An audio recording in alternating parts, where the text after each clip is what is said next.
All right. All right. Thank you for having me. As was mentioned, my name is Ryan Anderson, and I'm the Sustainable Communities Manager for the IPM Institute of North America. We're an environmental nonprofit based out of Madison, Wisconsin, and our mission is to advance sustainability in agriculture and communities through market mechanisms based in integrated pest management. I run or manage a number of programs for the IPM Institute that includes Pest Defense for Healthy Schools, Green Shield Certified, our TIC IPM working group. But the one that I'm going to talk about most today is our Midwest Grows Green Sustainable Landscaping Initiative. And I've been involved with Midwest Grows Green since its start in 2015. And our mission is to educate and empower citizens to take sustainable landscaping action that reduces harmful runoff into our waterways, protects the health of our most vulnerable citizens, and reduces negative impacts of pesticides on non-target species such as pollinators. So right there in our mission, one of our priorities is pollinator health and pollinator protection. We have tracked No Mow May since its start in Appleton, Wisconsin. It was also started in Europe, but we've been tracking that progress and that movement for a while. And we're excited that this is our first year that we're actually coordinating a No Mow May effort here across the greater Milwaukee region. Because we really like the pollinator health message of No Mow May, because it aligns almost perfectly with Midwest Grows Green and our efforts to promote sustainable landscaping. This is a critical time to be talking about pollinator health and reducing pollinator decline. The UN did a report that found that the Earth loses around 2.5% of its insect mass each year. And that is simply just an unsustainable loss of insects. Insects provide vital services to our Earth, our ecosystems, and us as human beings. It was E.O. Wilson, a famous ecologist who studied ants, who said if insects were to vanish today, the environment would collapse into chaos. And that's because insects provide pollination. They're a primary food source for many animals, and they do decomposition and nutrient cycling. Looking at pollination, most pollinators are in fact insects, and pollinators contribute around 24 billion to the US economy each year. For native pollinators, mason bees, carpenter bees, and bumblebees, they contribute about 3 billion of that 24 billion. And then we know about 35% of our food crops need insects or pollinators to reproduce. Finally, for insects, they are the cornerstone for many diets, including for reptiles, birds, amphibians, spiders, mammals, and even other insects. Looking at birds alone, more than 6,000 bird species depend on insects for their diet. And then finally, looking at decomposition and nutrient cycling, there is one study that was kind of interesting of a rabbit carcass that found more than 100 different arthropods in that one carcass. So that tells you how many insects are involved in decomposition. And if we didn't have insects, we would have a lot of dead material that would not be returned to the soil and cycled for their nutrients. So when I mentioned that 2.5% decline in insect mass, there's a lot of contributing factors to that number. This graphic from Purdue University on the left covers a number of them, like parasites, disease, nutrition, pesticides, and more. For the purposes of this presentation, I'm going to focus on two of these pollinator threats because they're most related to No Mow May and our efforts with this movement. The first one is loss of habitat and forage, and then the second one is pesticides. Of course, we're the Integrated Pest Management Center. So we're very focused on reducing pesticides and the harms to people, pets, and pollinators. So starting with the loss of habitat and forage, insects are like most organisms. They need nesting space to breed, and they need food to sustain themselves. I like this graphic from Oregon State University of a forest or a natural area where you can see there's plenty of nesting space and there's plenty of forage. So looking at the nesting space, we have tree snags for bumblebees. Bumblebees also nest in the ground, as well as mining bees. Mason bees nest in the tree stumps, and small carpenter bees nest in old twigs. And then in this image, you can see a lot of flowers, which provide nectar as well as pollen for these pollinators and other insects.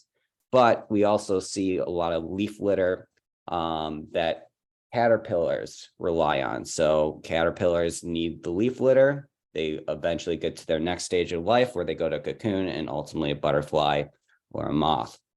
And so we need all of that leftover dead material for those caterpillars to thrive upon, or even live material from trees.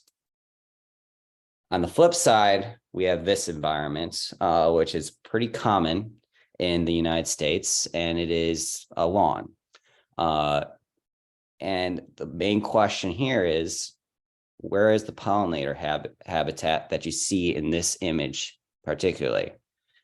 A lot of green, but we don't see many flowers.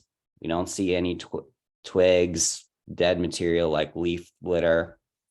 The trees are boxwoods, so caterpillars can't really eat from those boxwoods. Essentially, what you're seeing right here is a desert for pollinators and other organisms. And unfortunately, this desert covers a lot of the United States. In fact, turfgrass, irrigated turfgrass, is our nation's largest irrigated crop. It covers more than 40 million acres in our nation, which is more than triple the amount of acreage as devoted to irrigated corn. And we use a lot of pesticides, fertilizers, and water to maintain these 40 million acres, which further harms pollinators and other organisms. Looking at pesticides alone, the U.S. lawn and garden sector applies nearly 90 million pounds of this product each year. The EPA found that 82% of urban homeowners will apply pesticides on their lawns. And the National Wildlife Federation did a study that found that the average urban homeowner will apply up to 3 to 10 times more pesticides per acre on their lawns than what farmers will apply on their crops. Now, I want to clarify what I mean when I say pesticides today. The IPM Institute defines pesticide as any product that is designed to kill, eliminate, or repel an animal, plant, or insect. This is a very broad definition, but is also the definition used by the US EPA. It includes insecticides, rodenticides, herbicides, fungicides, and larvicides. All these chemicals end in "-cide. All of them are designed to kill living things, and often the biological processes that these chemicals impact are not unique to their intended targets. And that's where the concern for pollinator health comes in with our use of pesticides. I'm going to cover two types of pesticides today: insecticides and herbicides. First, insecticides. I think a lot of people can assume how insecticides can harm bees, butterflies, and other insect pollinators. They are attacking insects, so all insects have basically the same biology. So when we're talking about these insecticides that you see, nalids, pyrethrins, and neonicotinoids, almost all of them harm bees and other pollinators. I want to start off with the nalids and pyrethrins. Nalids and pyrethrins are most commonly used in mosquito abatement control. They're also used for some flower and horticultural control too, or protection, I would say. So mosquito abatement is very important in our country, right? Mosquitoes can be vectors for diseases like West Nile and Zika, and many of our communities have something called a mosquito abatement district that is in charge of stopping the spread of these mosquito-borne diseases. What most mosquito abatement districts do is they first reduce and eliminate breeding sites. So that's eliminating standing water. If they can't eliminate that standing water, if it's a lake or a pond, they will larvicide those ponds with something called BT, so a bacteria. It's an organic product that will larvicide those ponds. And then if a mosquito-borne disease gets out of control, or they're starting to detect a lot of spread of that disease, they will resort as a last resort to adulticiding. Adulticiding is that fogging that you see from mosquito spraying trucks. Adulticiding uses these nalids and these pyrethrins, and they use it at an ultra low volume. So it comes into contact with the mosquito dies upon contact, and then at ultra low volume, this product breaks down almost immediately in the environment, so it doesn't stay in the environment. That's the concept. Now, sometimes we have non-target effects. There was a case in South Carolina where the heat, it got really hot overnight, and a lot of bees were outside of their nests, and there was a mosquito treatment at ultra low volume, and millions of bees died.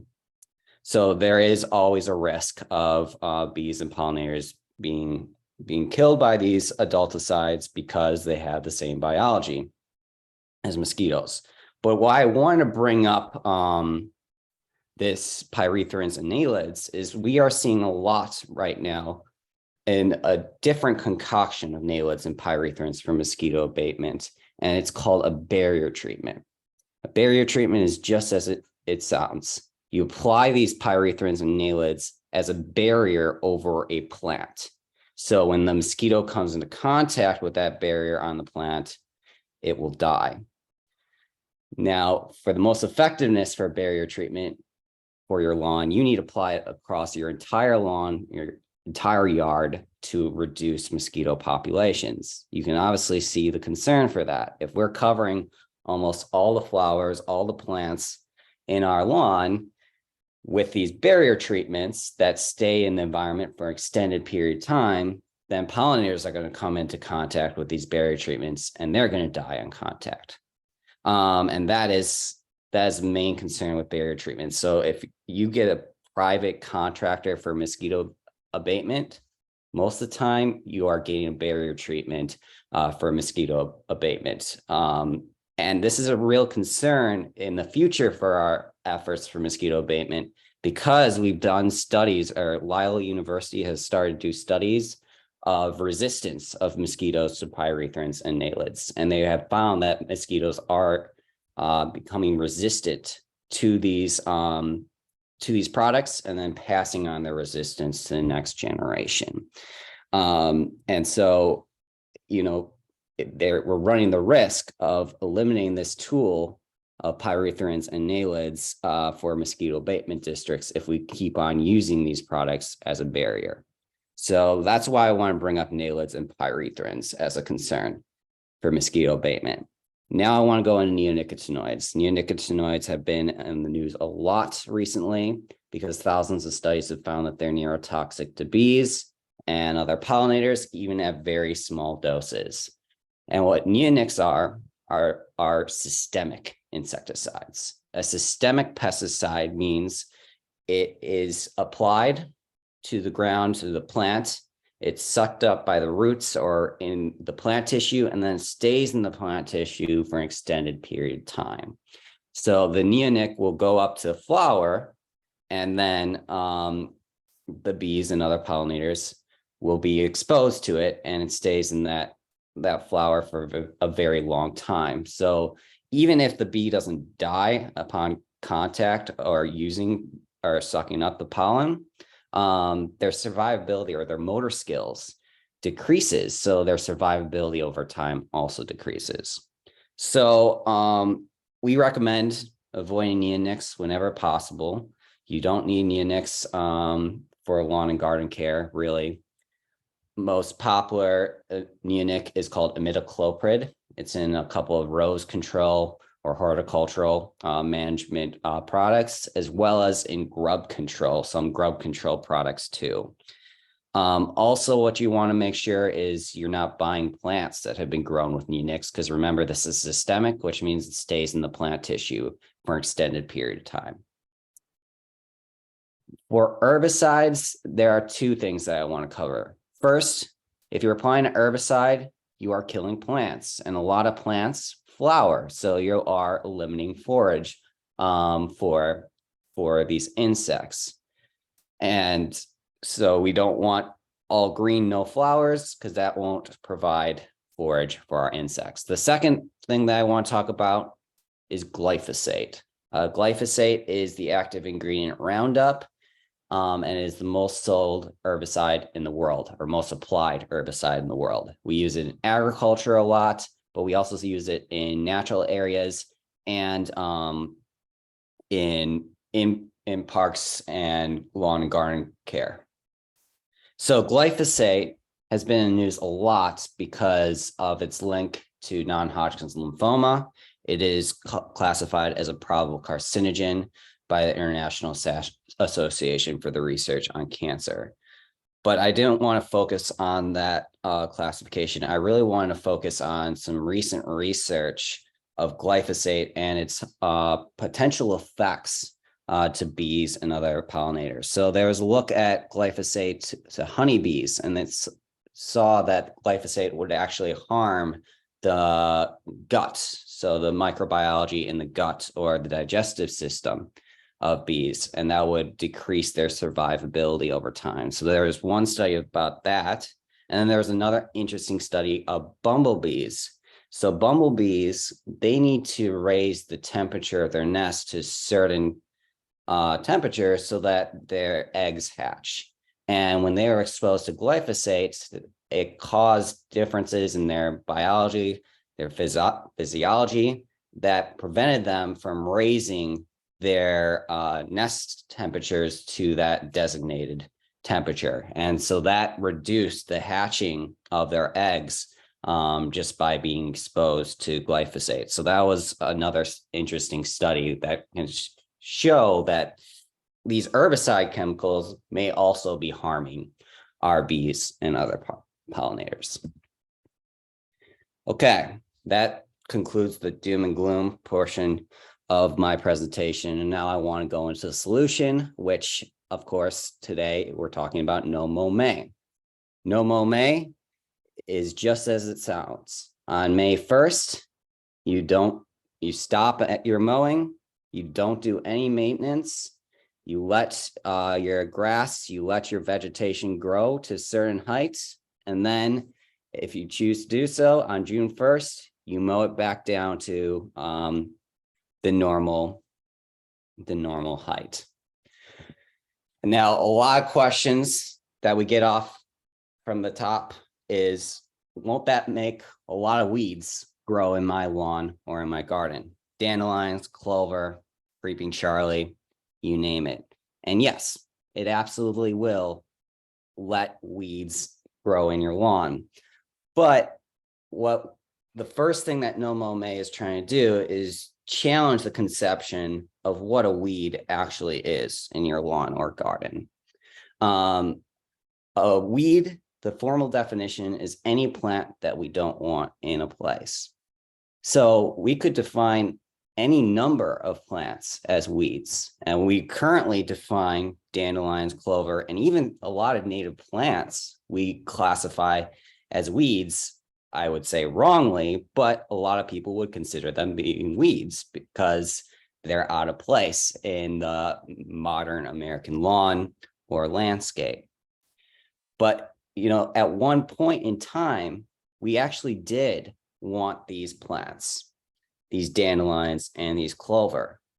In fact, pilgrims brought in dandelions for their diuretic benefits. So dandelion stems contain a lot of potassium and a lot of calcium, so they're good for your health if you eat the stems. They were also used as kind of a horticultural plant early on, until we started to sour on dandelions in the near past.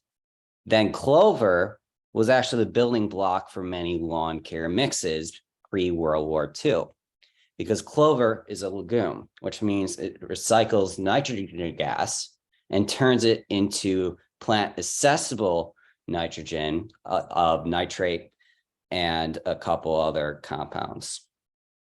So it's free fertilizer for our lawn if you're applying clover or growing clover. So what happened? Why are these two plants now viewed as weeds? Well, it had a lot to do with ingenious marketing. I'm sure people have seen a lot of images like this. Kids, pets, usually smiling, laying on a green, weed-free lawn. This type of marketing was actually started around the 1920s by a company called Scott's Company. Scott's Company is still around today. It produces the Scott's Turf Builder Weed and Feed, which I'll talk about in a little bit later, but that is the most sold US lawn and garden product currently. So Scott's Company in the 1920s, they produced pure grass seed mixes and then the Turf Builder fertilizer. So that was just a synthetic fertilizer, normally some sort of ammonium or nitrate in that fertilizer. But on top of that, they were creating a magazine called Lawn Care. And that magazine would include a lot of these images and tips to gain that green, weed-free lawn that is so desired in the United States. And their distribution got to the millions by the time World War II came around. And then World War II came around and there was a game changer. So scientists during World War II, US scientists, were trying to study for a bioweapon that would kill the vegetation of the enemy and cause immense famine. They were looking at this chemical called 2,4-D. Now, 2,4-D was never actually used during the war. They were only researching it.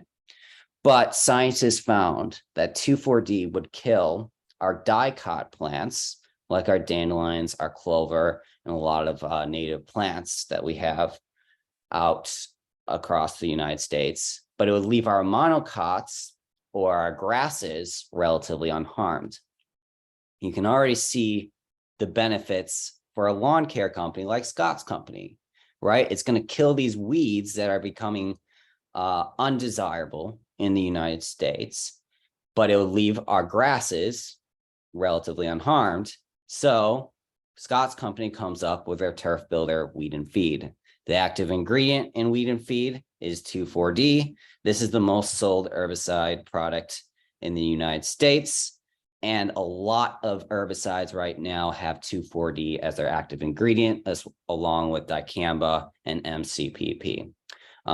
They're called three-way herbicides. There's only one problem with Scott's Turf Builder, and that was that it killed clover. And remember, clover was a building block for many grass mixes pre-World War II. Even for Scott's Company, they offered a grass seed mix called Clovex, which had clover in it. Fortunately for Scott's Company, the public started to sour on clover too. It would attract bees, it would attract pollinators, so stinging insects, and it could cause slipping on sports surfaces. So we started to view clover around the World War II, 1950s, as a weed, and we took out clover and dandelions completely from our lawns. So that is stage one participation in No Mow May.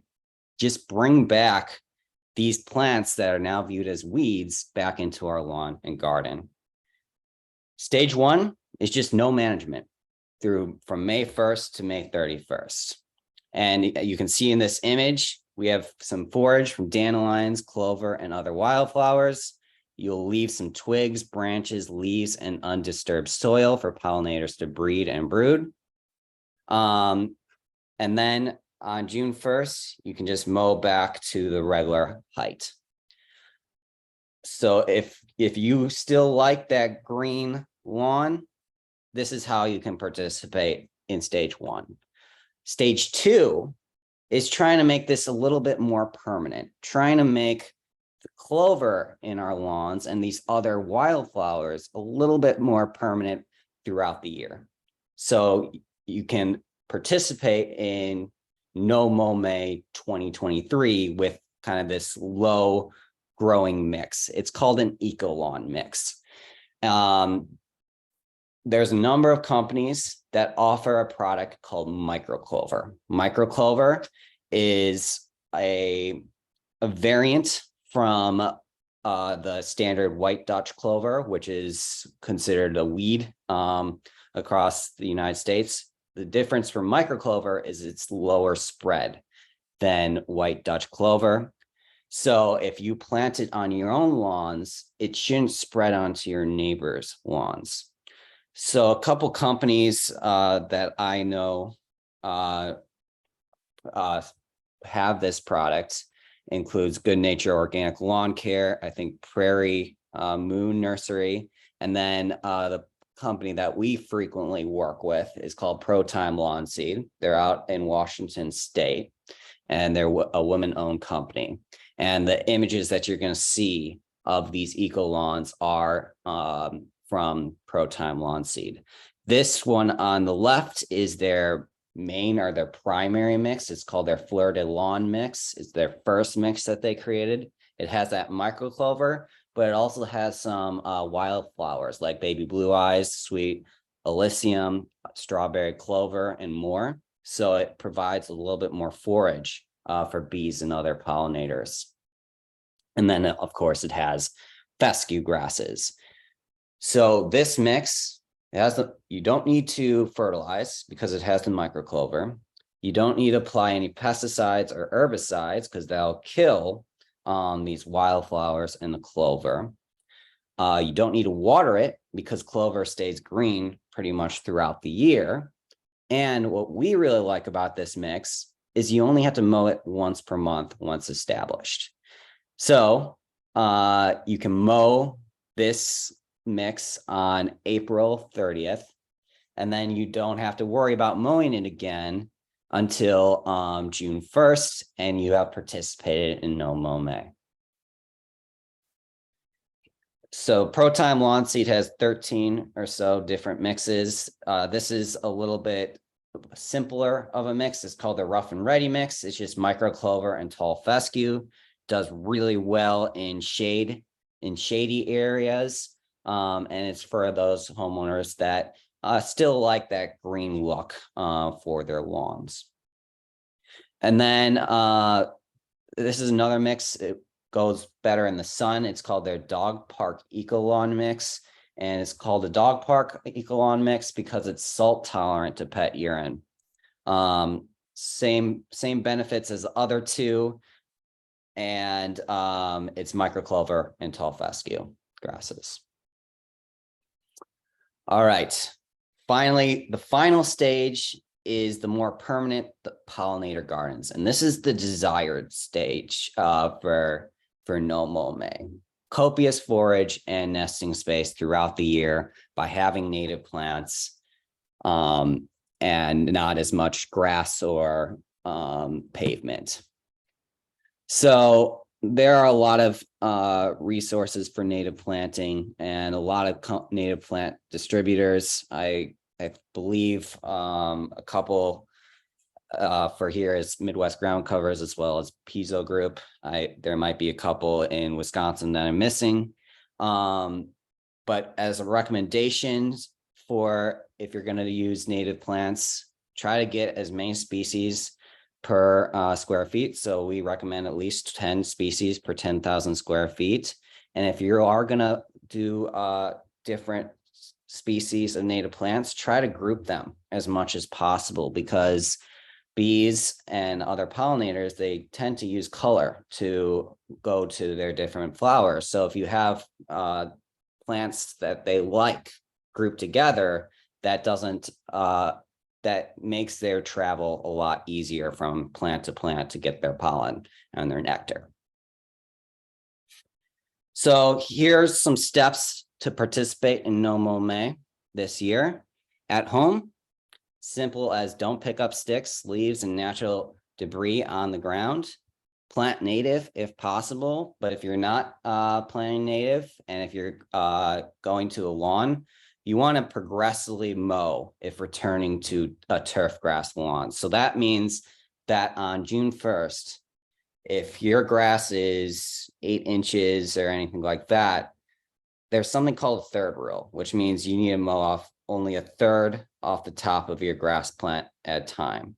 So you don't want to mow immediately down to 3 inches, because that will stress out the grass plants, and also you'll have a lot of turf clippings. So you want to mow off a third of that high grass at the first mowing, and then come back a second time to mow a third, 2 days after that first mowing, to return it to that 3 inches or 4 inches, which is what we recommend for home lawns.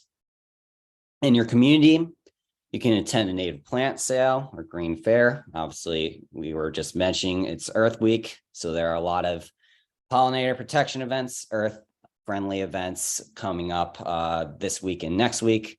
And as I'll talk about in a little bit, there are a lot of pollinator-friendly events going on in May that you can participate in your community. And then you can develop signage to share the No Mow May message with your neighbors. A lot of associations that we're working with, or groups that we're working with, have created their own signage for their participation in No Mow May. And I'll talk about that in just a little bit. And then in the Midwest, you could take the Midwest Grows Green Pledge at bit.ly/MGG in caps, PLDG in uncaps. And that is our monthly newsletter that tells you what you should be doing right now for your lawn or garden to manage it without any synthetic pesticides or fertilizers and keep a pollinator-friendly garden. It also gives a blog post about a specific topic of relevance. And then we include all the events that are going on in your community or across the Midwest. So that's a free pledge that you can take or consider taking. All right, now I want to talk specifically about our No Mow May efforts in Milwaukee. As was mentioned, Urban Ecology Center is involved with this effort, as well as a number of other organizations like the MMSD, Reflow, and Shorewood, Whitefish Bay Garden Club, and the list goes on, and I'll show that list in just a little bit. So our message for No Mow May is not mowing this May will help to increase bee diversity and abundance across the greater Milwaukee area. You can visit our website at bit.ly/NoMowMayMKE. There's a lot of resources up there already. At the start is going to be a map of all the organizations that are participating in No Mow May, but also of the ordinances. So if your community has passed the ordinance that you can participate in No Mow May, it'll be up there on that map, and we'll let you know links to further resources for your community. So I know a number of communities, including Milwaukee. Milwaukee just passed No Mow May, I believe 2 or 3 weeks ago. So that's pretty exciting. So we have those ordinances, the progress in terms of No Mow May, and then links to websites for each of those organizations or communities so that you can learn more. We also have this fact sheet up there, just titled No Mow May. It covers, pollinator health and pollinator facts. But on the second page is simple tips to participate in No Mow May. The tips that I just went through today, as well as a couple more in those tips. And then it has events upcoming. If there's any Earth Day events, this presentation is up on the website, but we have a lot of upcoming events in May that you can look through. And then finally, it lists all of our No Mow May participants. These are the ones right now, and we're continually adding to this list. It's a pretty impressive list of participants, and we've been meeting once every other week with the leaders from a lot of these organizations to talk about how we're going to market it, talk about the events that are going to be going on during May, press releases, social media, as well as, some other aspects of No Mow May, like are we going to do any record keeping of participants, things like that. If you're interested in getting involved, please either visit the website or contact me at randerson@ipminstitute.org, and we will get you started, and we'll get you all the information that you need for No Mow May. or if you're just interested in other sustainable landscaping information or just integrated pest management in general, also please feel free to reach out. I really appreciate the opportunity to present, and I'm happy to answer any questions. Thank you.